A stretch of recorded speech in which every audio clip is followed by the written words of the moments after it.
Jadi layar digital ini memang mempunyai banyak dampak, terutama pada mata anak yang memang masih dalam perkembangan ya. Mereka masih mengalami pertumbuhan, otomatis juga kekuatan dalam screen time juga tidak sekuat untuk orang dewasa. Jadi bervariasi gejalanya. Sesederhana anak jadi sering berkedip-kedip karena korneanya kering, kemudian kadang juga menimbulkan gejala-gejala di luar mata seperti anak sering mengeluh capek, sakit kepala, dan bisa sampai mengganggu penglihatan seperti menjadi resiko untuk menjadi mata minus dan silindris juga menjadi lebih tinggi ya pada anak-anak dengan screen time yang berlebihan ini. Namun sekarang dunia digital, dunia sekarang memang lebih ke arah digital ya, jadi memang tidak terlalu bisa menghindari 100%, jadi kita belajar bagaimana bijak dalam menghadapinya.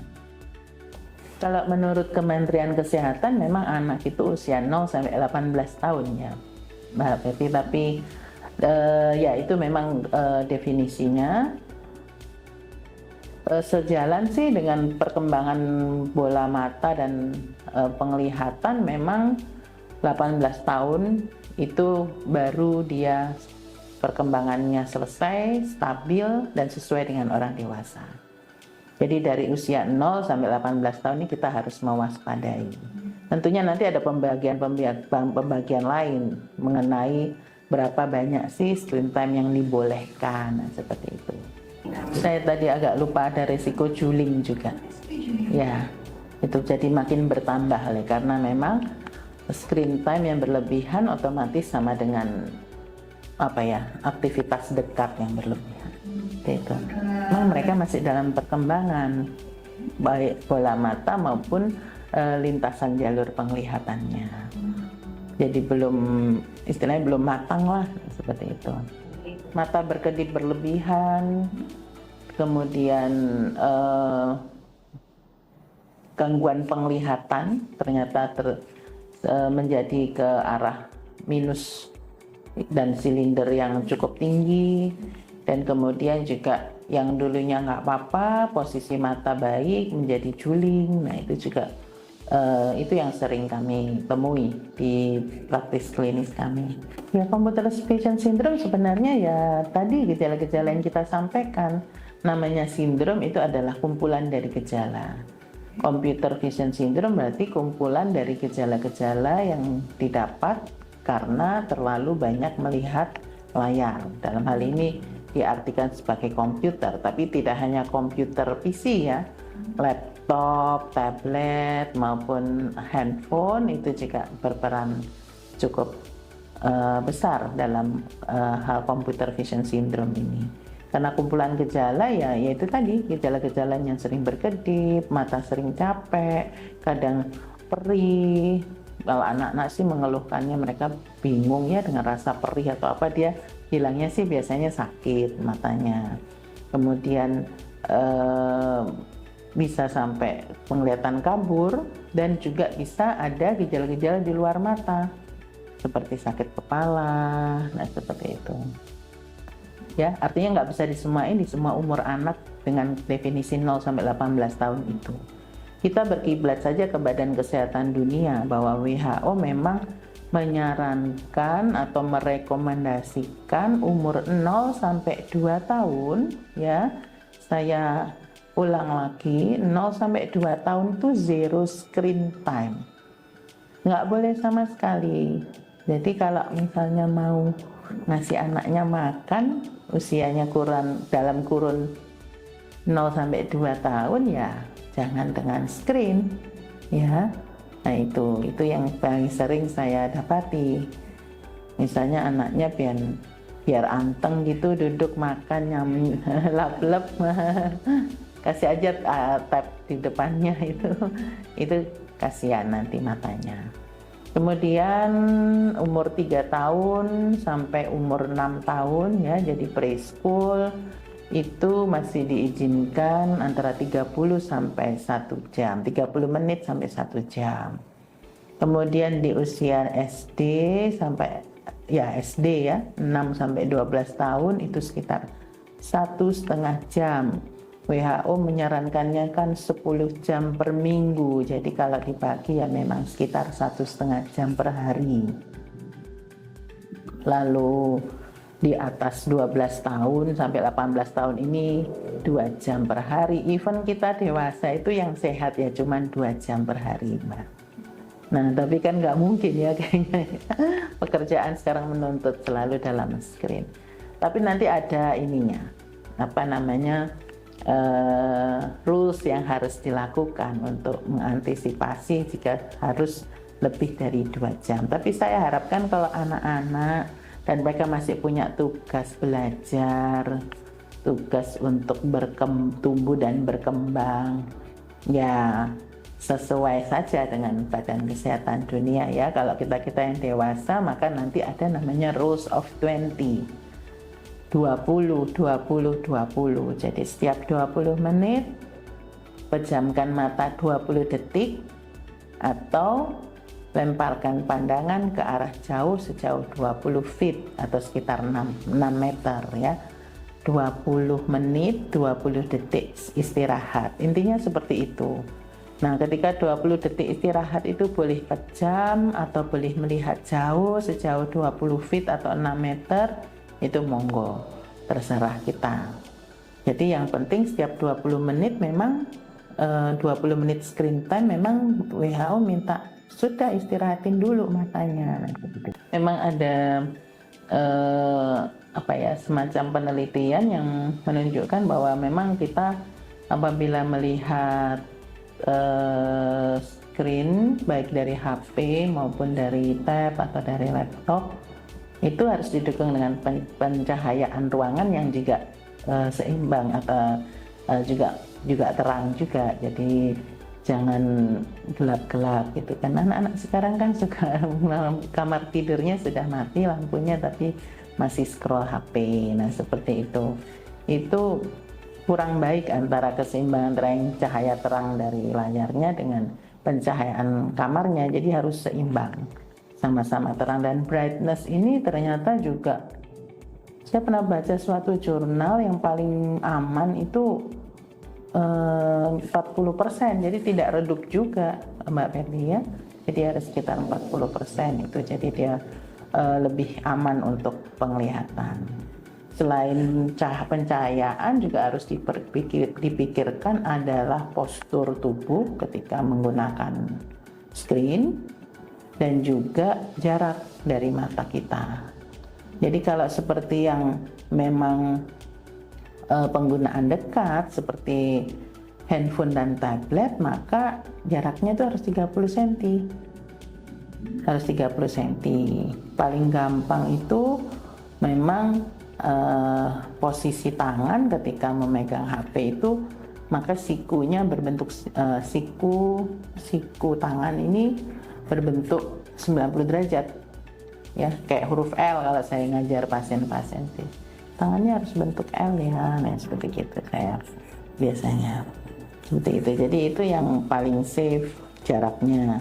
Terlalu dekat akan menambah beban mata untuk berakomodasi, otot-otot mata juga berkonvergensi sehingga memperparah ini dampak yang ditimbulkan.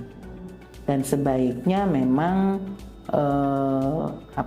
tidak dalam kondisi kemudian berbaring miring, nah seperti itu. Ya setengah duduk lah kalau misalnya mau membaca setelah menjelang istirahat itu misalnya ya.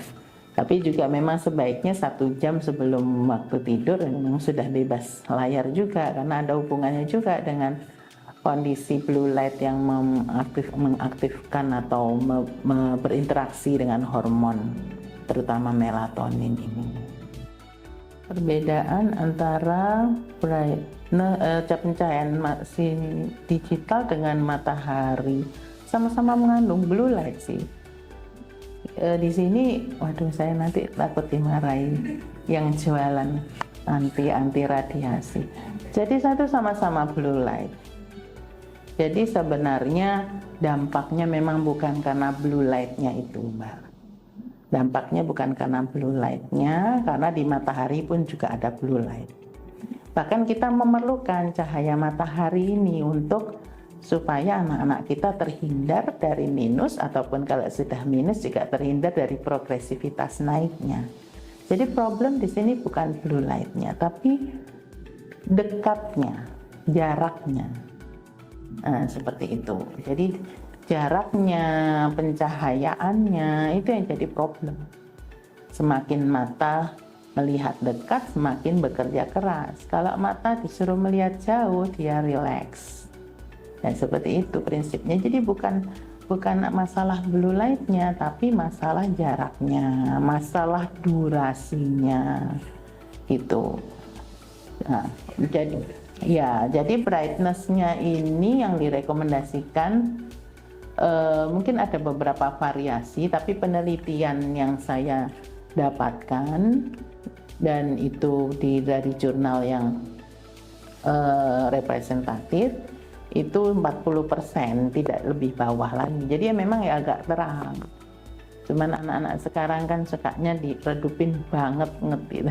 Jadi anak saya juga kalau saya cek, saya minta saya lihat HP-nya, dia kayak berusaha meningkatkan dulu brightness-nya baru saya bisa baca.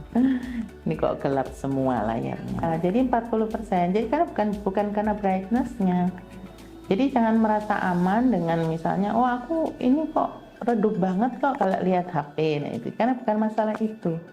Tapi kita lihat itu nggak mungkin kita lihat HP dalam bentuk jarak 1 meter, ya nggak mungkin.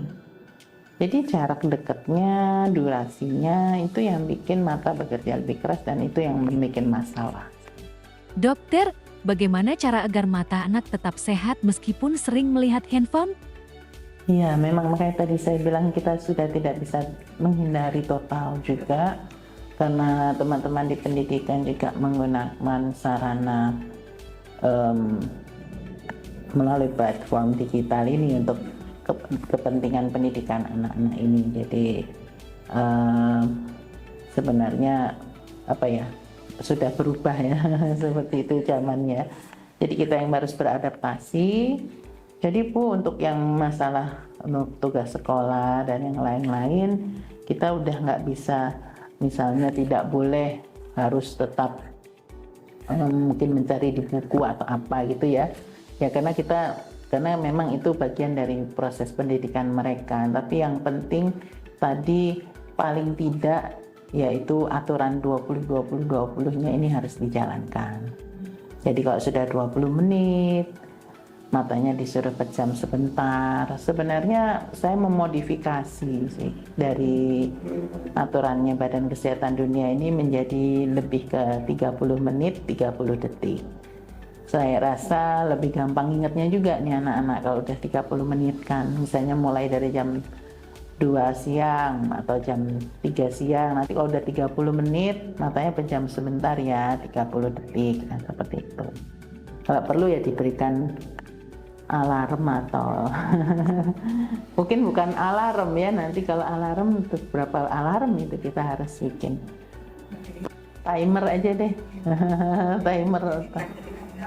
Jadi ada beberapa sekolah memang udah e-learning total ya Mbak, jadinya udah nggak pakai buku, anak-anak itu pakai Chromebook atau pakai laptop.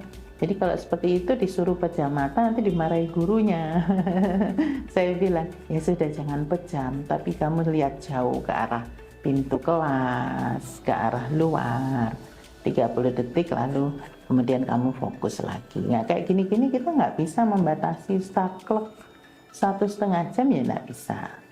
Tapi paling tidak upaya untuk lebih safe ini harus dilakukan. Sebenarnya Badan Kesehatan Dunia WHO juga menyarankan 20-20-20 ini bukan saat COVID loh Mbak Betty, tapi sebelumnya. Jadi sudah memang penggunaan digital itu pada dunia anak-anak, penggunaan layar digital ini sudah memang ada, dan kemudian jatuh pada pandemi, kita semua daring dan akhirnya keterusan sampai sekarang juga seperti itu.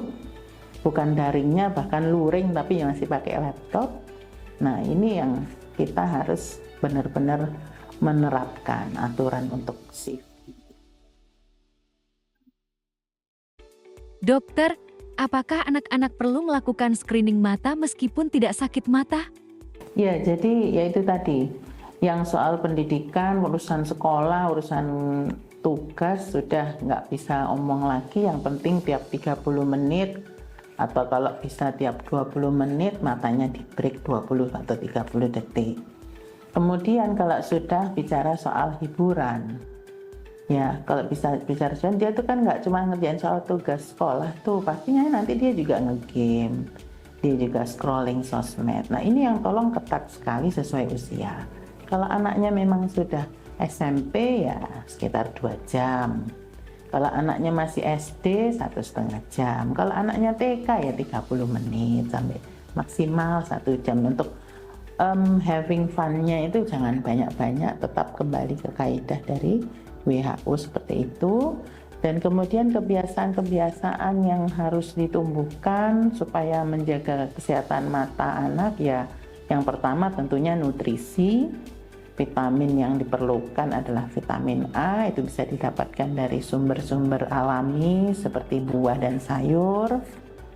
Lalu juga yang kedua adalah kalau saya mengistilahkan memang good eye habit atau kebiasaan baik untuk mata, yaitu jarak untuk baca sebenarnya nggak cuma HP, buku juga ya, 30 cm, tangannya berbentuk huruf L, sikunya membentuk 90 derajat, posisi bersandar boleh kalau lagi santai, tapi juga sebaiknya duduk.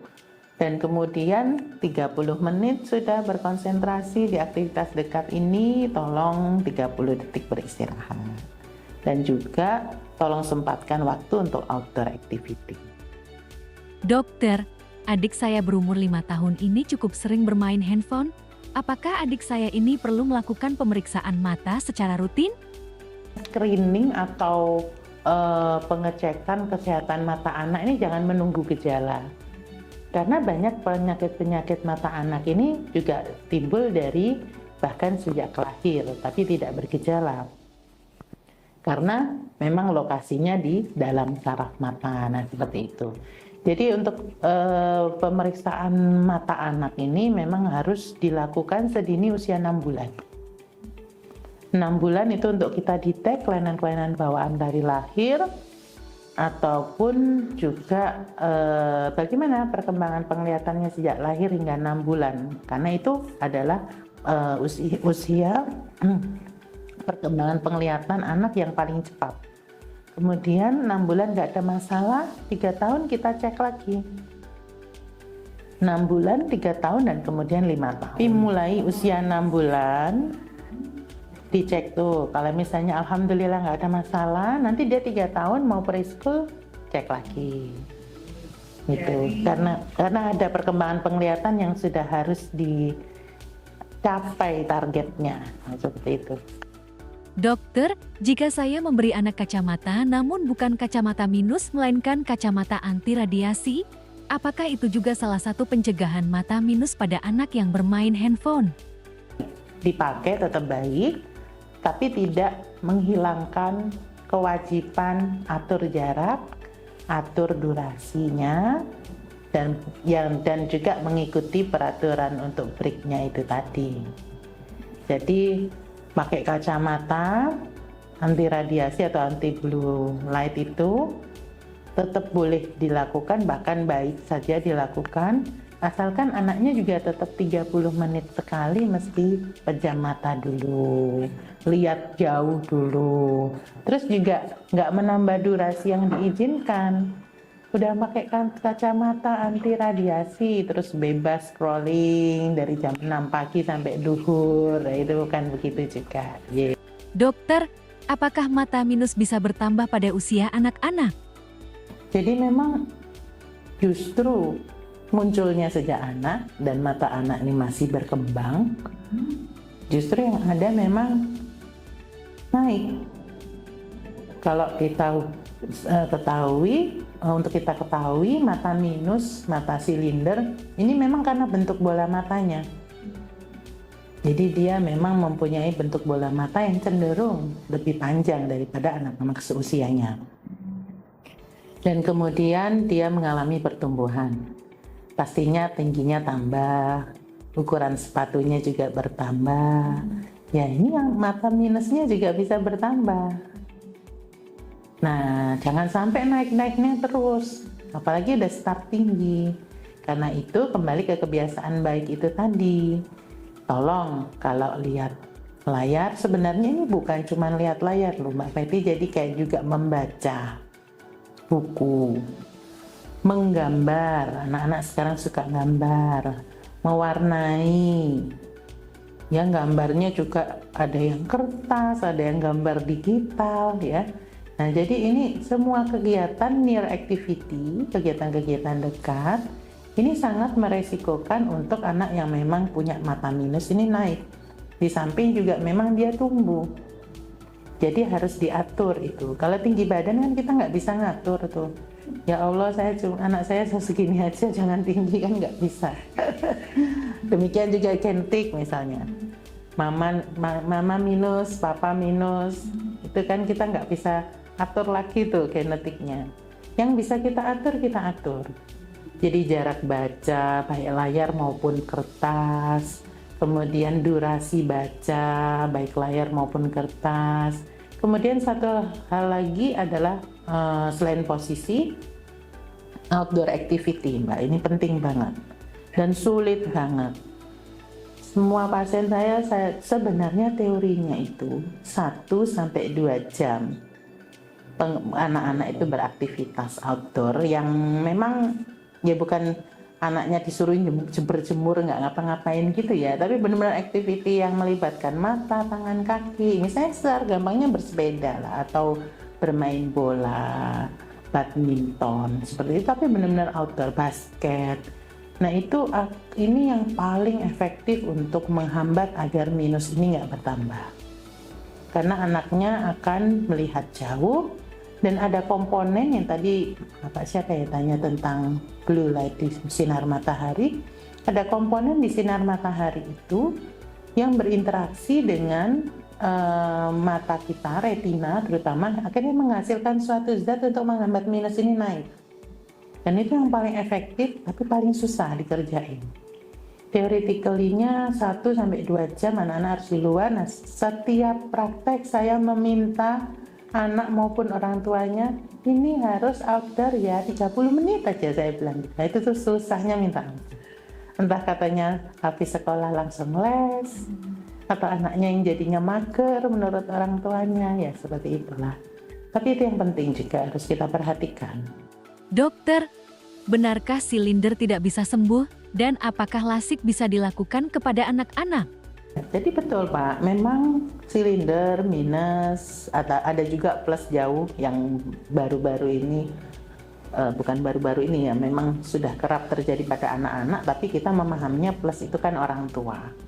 Nah plusnya orang tua itu lihat dekat, kalau plusnya anak-anak itu karena kabur melihat jauh. Itu semuanya memang terkait dengan bola mata, bentuknya, sehingga memang bawaan atau memang genetik, tapi penggunaan screen yang tidak bijak memang memicu lebih cepat muncul, lebih parah, nah seperti itu sifatnya.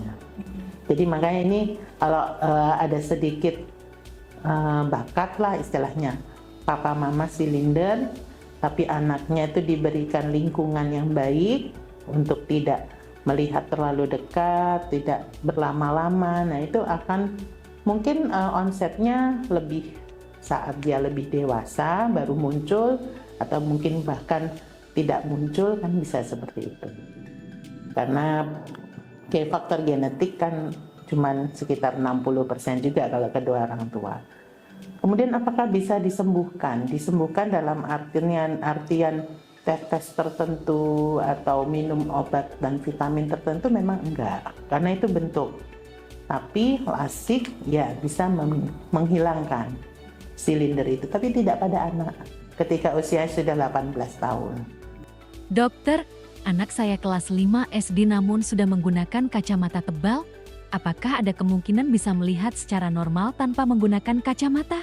Minus adalah bentuk mata terjadi pada anak-anak yaitu di bawah 12 tahun mestinya ya tadinya, karena sudah kelas 5 SD sudah memakai kacamata. Memang ini berarti memang masalah bentuk mata dan dia masih mengalami juga pertumbuhan.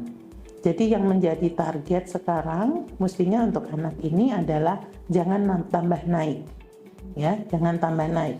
Karena untuk hilang sendiri sulit, karena itu sudah kadung bentuknya seperti itu. Tapi jangan tambah naik, mengingat tingginya akan tambah naik, ukuran sepatunya tambah besar. Nah ini jangan tambah naik dengan kaidah-kaidah itu tadi Pak. Kalau misalnya memang harus melihat layar, 30 menit harus beristirahat 30 detik. Yang untuk main-main aja ini dibatasi, mungkin karena dia sudah ada minusnya ya 1 jam sehari. Kemudian diajak outdoor untuk menerima sinar matahari yang menghasilkan zat dopamin ini agar minusnya tidak naik. Kemudian ada sih metode-metode myopia kontrol memang di Surabaya Eye Clinic yang kami lakukan, Bu, diantaranya memang dengan tetes mata khusus atropin dosis rendah untuk anak-anak dengan minus yang progresif ini supaya menghambat agar tidak naik. Sekali lagi semuanya adalah agar menghambat agar tidak naik, bukan menurunkan. Tapi kalau kita menghambat, maupun ada tambahan sedikit, kalau misalnya kita menghambat agar tidak naik, ini sebenarnya kita menyelamatkan saraf optik dan retinanya. Karena mata minus bukan hanya identik dengan kosmetik atau kacamata tebal, tapi juga ada komplikasi yang tersembunyi di balik dari minus anak yang terlalu berlebihan ini. Jadi resiko untuk glaukoma, retinanya. Nah ini kita cegah dengan kita melakukan myopia kontrol ini. Ada juga beberapa lensa kacamata yang bisa dipakaikan, jenis lensa ya, untuk menghambat agar tidak naik. Tapi semuanya itu untuk menghambat agar tidak naik, bukan untuk menurunkan atau menghilangkan. Ketika kita sudah berhasil mengontrol minus anak ini tidak berprogresif naik, dan dia sudah mencapai usia 18 tahun, kita akan bisa lakukan perubahan bentuk matanya dengan LASIK. Dengan demikian dia bebas kacamata ketika dewasa dalam kondisi saraf retinanya sehat. Seperti itu.